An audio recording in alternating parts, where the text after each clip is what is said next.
time, my friends, for Japanese mystery tech. Last time I used Sendico to find some of the most absolutely wild Japanese tech I've ever seen. So today, we're taking it up a notch. Junk consoles? What is a Japanese junk console? $103 for a junk game machine, which is a Super Famicom, a Famicom, and a original PlayStation for $100?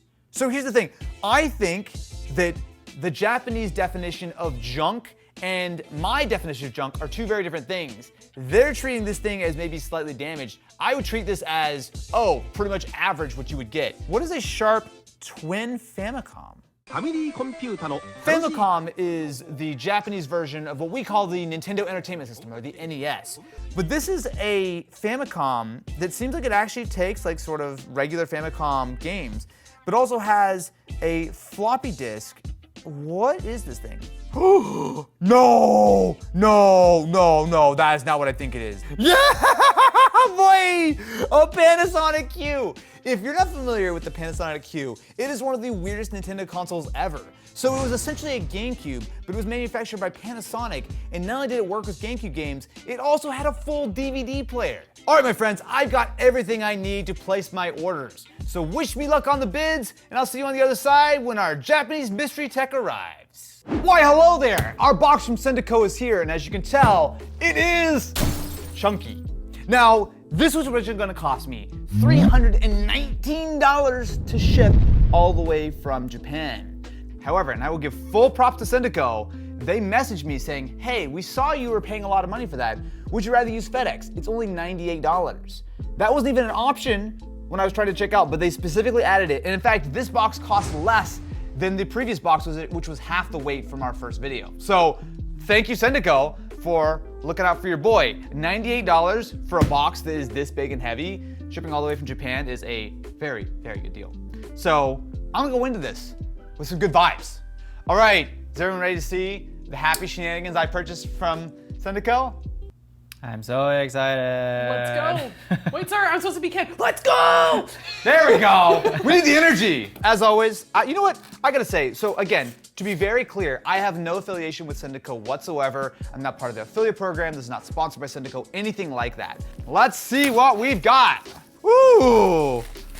Oh, look at this. Wow, how convenient. My Pokemon cards are right at the top. Here we go. What a great place to start with stuff that you can only get in Japan.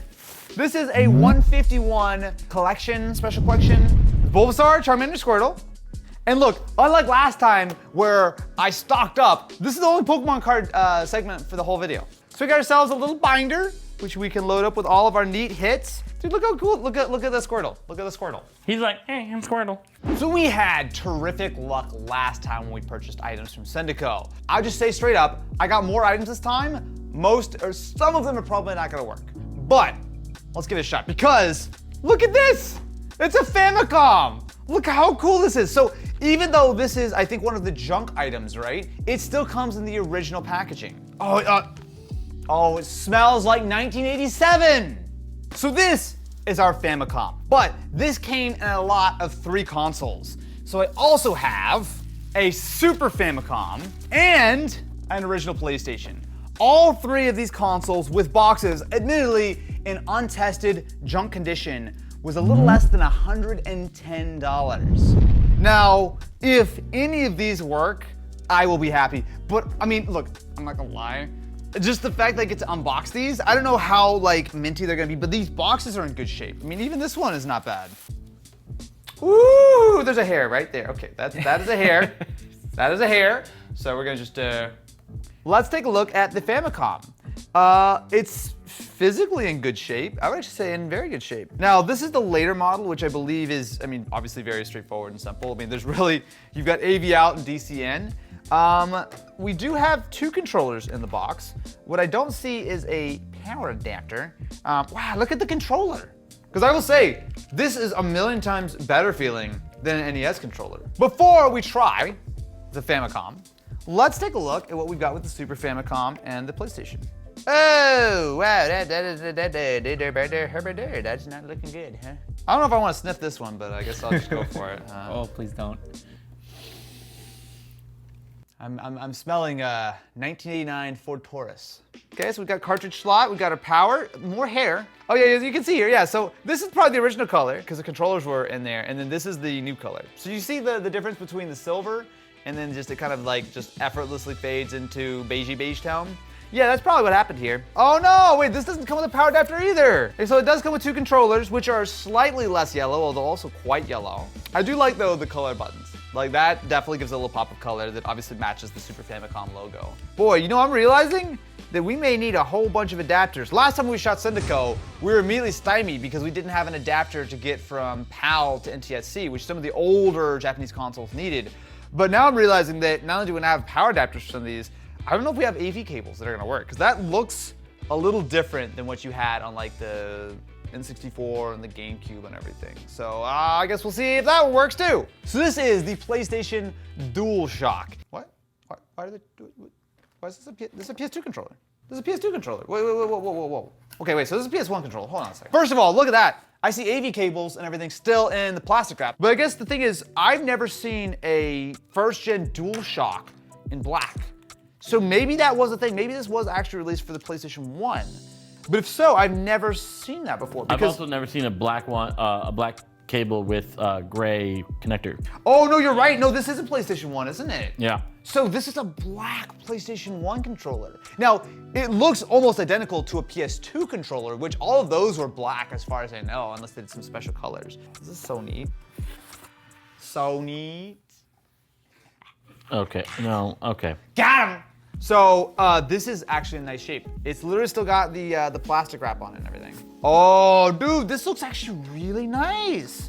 Now, mind you, the original PlayStation, we got a little yellowing on the memory card, but the original PlayStation, I do think it's like quite forgiving, the plastic they use, just because this sort of gray, even as it ages, it doesn't look like this, right? Like I think you look at the Super Famicom and this thing looks kind of gross pretty quickly, but this I think aged pretty well. I mean, obviously who knows if it works, we're about to find out, but like this is definitely like the nicest overall like packaging, condition. So we have gathered all of the adapters and whatnot that we hope will actually work.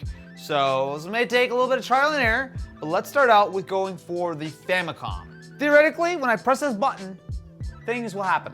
If it was dead, I would assume some nonsense would be coming out. Oh, hey, yo, Hey! I did it! And you know what I did? Nothing. You It blew just on. it's plugged directly into the TV. There's You no blew on. adapters, nothing. Oh look, is that Ness? I don't know, but it's got better graphics than Pokemon No, in it's a 2023. Now I'm going to move my AV cable and my power cable over. Let's try the Super Famicom. Oh, Hugs. works too! Oh no, wait, that's bad. No, that actually, Yeah, That's maybe not. blow it like you mean it. Next task, I'm gonna try the PlayStation. Here's hoping that this works. Those are PlayStation noises. Hell yeah, brother! Look, man, there's some noises that are just unlocked core memories in my mind, and that's one of them. Oh my god! I'm doing the thing. I'm pressing the X button. On Japanese PlayStations, it's the O button to go forward, not the X button. Hey. Hey!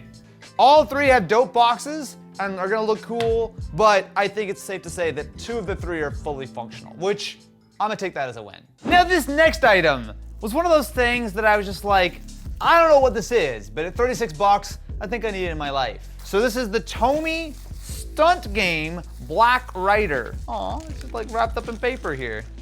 Oh, it's actually small, isn't it? Wow. So it does have batteries, and it's, oh, good lord. We need C's. We need C batteries. Who has needed a C battery since 1980? So it's interesting to see like how like analog all of this is. So you've got the little like button, and you also can like literally you just keep track of your score by rolling this forward. So we're at 0 now. So I guess as you win or lose, you just roll this little counter forward. Let's load up the C batteries. I pooped myself. Why is that so loud? Good lord. Okay, I don't know anything about what I'm doing right now, so let's just try this, okay? So I'm gonna turn it on. Oh, we got it. Oh, I crashed. Oh, so you hold it to reset. Jump.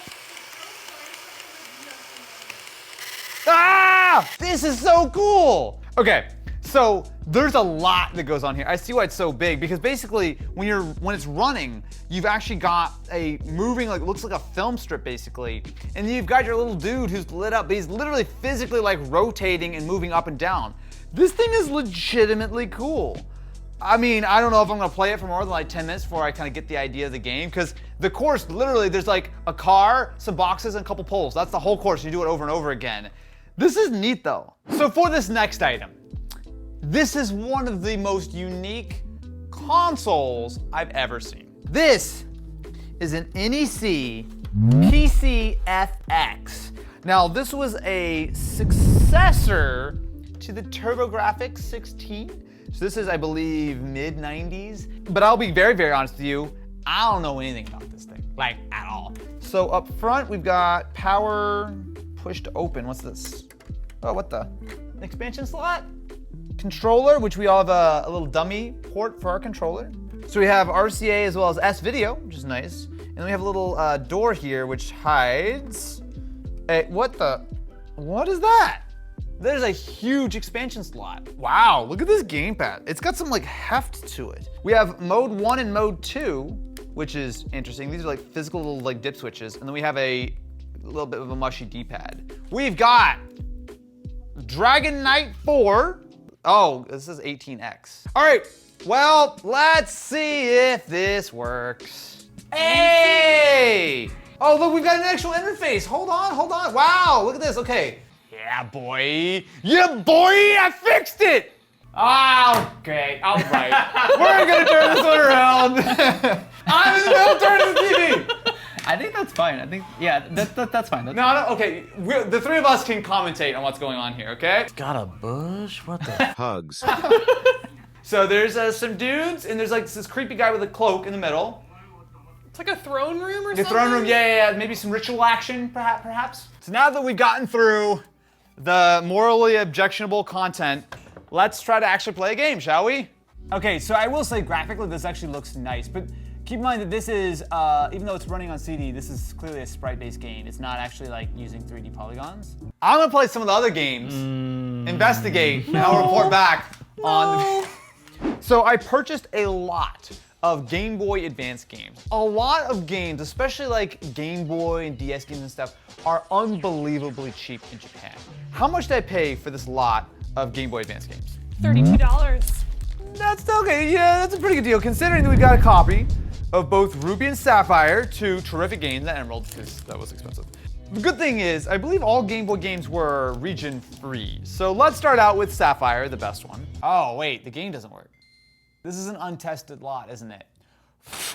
Okay, well, Sapphire doesn't work. All right, let's play the second best Pokemon 3rd gen game, Ruby. Okay. Oh, hello, it is me, back with another Game Boy. Let's try this one. Surely this one will work. Yeah, I got this one for Sendico. It's in its natural habitat. Doesn't work either. Oh wait, that one actually. Is that the only working game out of this whole pile? Wait, no, hold on. But One Piece, I tried on this one, it didn't work.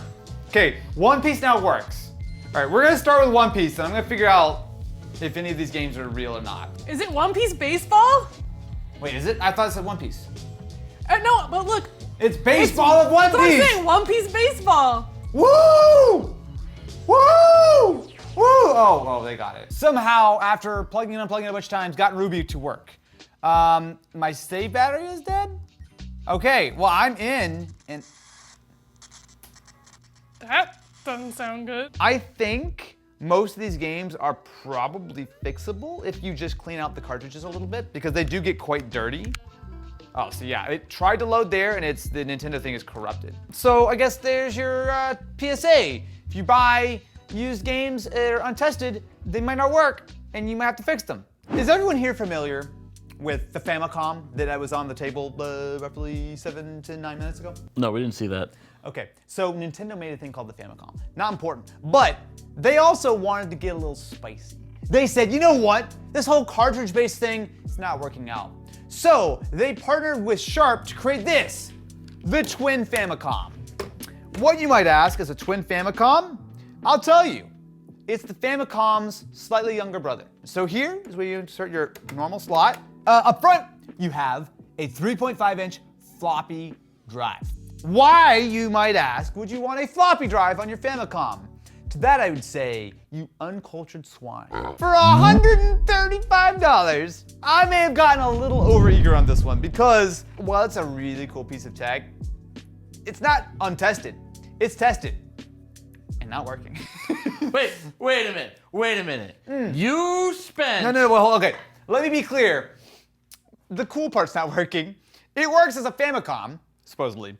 It's just the whole floppy disk drive was intermittent and or not functioning, which makes it a big, cool Famicom that all your friends are gonna look at and go, Sharp made a Nintendo console? And if you're surprised by that, wait until you see the final item in this video. So this is one of those things that I was vaguely aware of, but have never actually seen in person. So the text on that little switch, when Yeah. it says like that says cassetto, which is like cartridge, and then if you flip it, it says disc. Oh, Yes. of course. Because you weren't using both at the same time. You're either using one or the other. So Yes. it locks it out if you're gonna use the 3.5 inch and if you're just gonna play a regular game. That's very smart. So we got a couple of buttons up front here as well as the LED. The fact that it's got the 3.5 inch drive is really neat. Again, not functional, so a little bit more of a novelty. But you know what I wanna do? I wanna keep my controllers nice and safe. I wanna keep them right here in the back. So not only do I have two controllers included, but they're hardwired, so you ain't losing them. It also's got, Matt, you probably know this because you're old. What's that weird video signal? Like it's got like all like the like, it looks like some ancient writing. You know, like the little like wiggly diggly dudes. Wiggly diggly dudes is just Japanese. No, not the text. That connector. It looks like S-Video's weird old cousin. It was a it's analog, but so is RF. So it's like an antenna port. Are you sure about that? Because I feel like that's what these are. That literally is RF. What's this guy? No, it literally says RF right there. Oh yeah. It's a different It's a different form of RF. You know, that's the only thing that's not Japanese that says RF. That's a good point, Yeah. actually. I probably should have read that, yeah. If you actually look at the controllers, you usually notice they say 1 and 2 on it? Isn't that actually kind of cool? Oh, wait. Famicom, please set discard. How cool is that? There's an actual, like, interface? Look at that, and it immediately launches. So, this is a neat idea. It was not particularly popular from my understanding. It's really strange that this is back. Like, there's nothing that says Nintendo on this, right? It says Sharp here. Like, you would not know that this is a Nintendo console. While I could have gotten a more functional twin Famicom, I will say that those are a lot of money. But it's an interesting piece of history. And again, not something you're gonna find outside of Japan very often. So this next item is something that Ken has been asking to buy for years. But they're really expensive, so instead I bought a used one off of Sendico. This is a Panasonic laptop. But it's not just any laptop. So if you open it up, you'll see that it's actually not that old. So even though it looks ancient with its little circle trackpad, which apparently makes sense to someone, but this also has a tablet functionality. Not only does it have a tablet functionality with a camera both front and back, but if you flip it over, what you got here is a removable battery for $115. What I've got here is truly a revolutionary marvel of technology. In fact, I'll go one farther. It's actually got a 7th gen Core i5. Welcome back. Where did you just come from this morning? Japan. Okay, cool. I got you a laptop from Japan. Oh, great. So you've been wanting us to do this for so long. So I went above and beyond. Okay. This is a Let's Note, but it's not any Let's Note. Take a look. Oh, this is light. Whoa, this is way lighter than I thought. Okay, first thing that stands out to me, there's a big honkin' release lever here.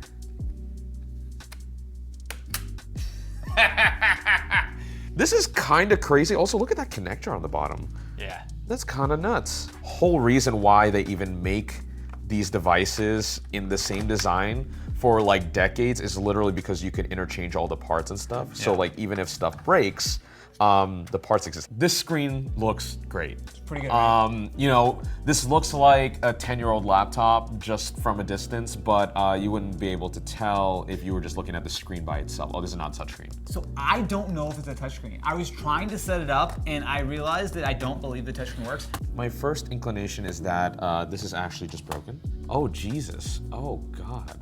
What is happening? Oh no, you know what? Look. It keeps seeing false touches here, so that's what's triggering. Yeah. A Core i5 7300U. Huh? Clocked at 2.6 gigahertz, 8 gigs of RAM. We have an SSD in here, Samsung. Oh, It's not good, but it's not bad. Can we just point out that Ken right now is taking a photo of me with a Japanese laptop? I just want to point that out. It could be worse. It could be worse. It's actually not awful. I've got a little backstory on this. Let me open it up and I'll show you and I'll explain how hard it was to get. Behold, my friends, the one and only Panasonic Q, baby! What's that? You bought one after all this time, and it's got a little doodad. Oh God, that That does not sound good.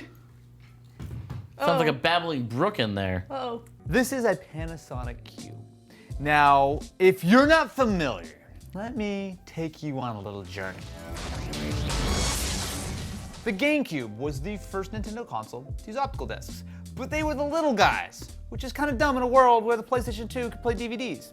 So, for some reason, unbeknownst to most of us, Nintendo partnered with Panasonic to create a upgraded version of the GameCube that could also play DVDs. This was, as with many of the things in this video, Japanese only. They were fairly limited, and these are incredibly expensive. Cheapest Panasonic Q that I could get, and it cost me $330. A fully functional, like good condition Q will go for, I would say, between like $600 and $800. Like these things are properly expensive, and a really nice one can go for over $1,000. So we've got ourselves a little display up here. Of course, it's got handles because it's a GameCube at heart. This is a DVD drive, so it will play GameCube games, but you also can play CDs and DVDs. You got your 4 controller ports, you've got your memory card slots, you got a little GameCube logo to show you that it actually works as a GameCube. But then you have a bunch of other stuff here. So you have a bunch of different modes for, I believe these are the sound profiles, like bass plus, cinema, game, surround sound. Flip it around to the back, and you'll see a ton of ports, including 2 sets of RCA, actually, I'm just realizing. You've got your digital AV out, you've got your S-Video. Less than 100,000 units. That is sold. minuscule. I mean, we're looking at some of these things that were failures that sold like 400,000. So these are rare, and the ones that have survived are even rarer. And I don't know if this is gonna categorize that. Let me see how bad this is. Let me see how much hassle it's gonna be to actually get it up and running. He goes, nothing, we're plugging in. Let's press the power button. Oh, well, okay, wait, here's a good sign. Wait, we have a red LED. Oh, hey, whoa, yo. Okay, so we've got video signal. We've got our little screen, which says the disc tray is open. More true than you know. Okay, let's crack it open. I will admit, I am venturing into the unknown, although I will immediately say something. If you look at this, 3 of these screws are the same, one of which is definitely different. So someone has opened this and maybe messed it up. So maybe that's part of our problem. Here we go. Oh, you know what? That's probably not gonna be that helpful. In fact, I think maybe I opened the wrong side. Let's open up the other side. I'm gonna get to the bottom of this. Plastic is literally just spilling out of it.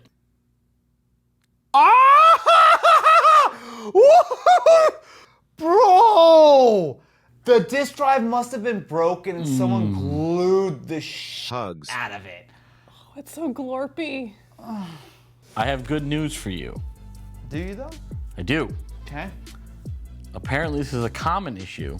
There are replacements on eBay for the rail kits. Really? If all those are black pieces, that's actually a good sign for you. I don't think this is gonna be a simple repair. Thank you very much for watching this episode of Sendico Tech. Please subscribe to the channel. Every like is 1 more second that I'm gonna spend crying over my Panasonic Q that is gonna be a nightmare to fix.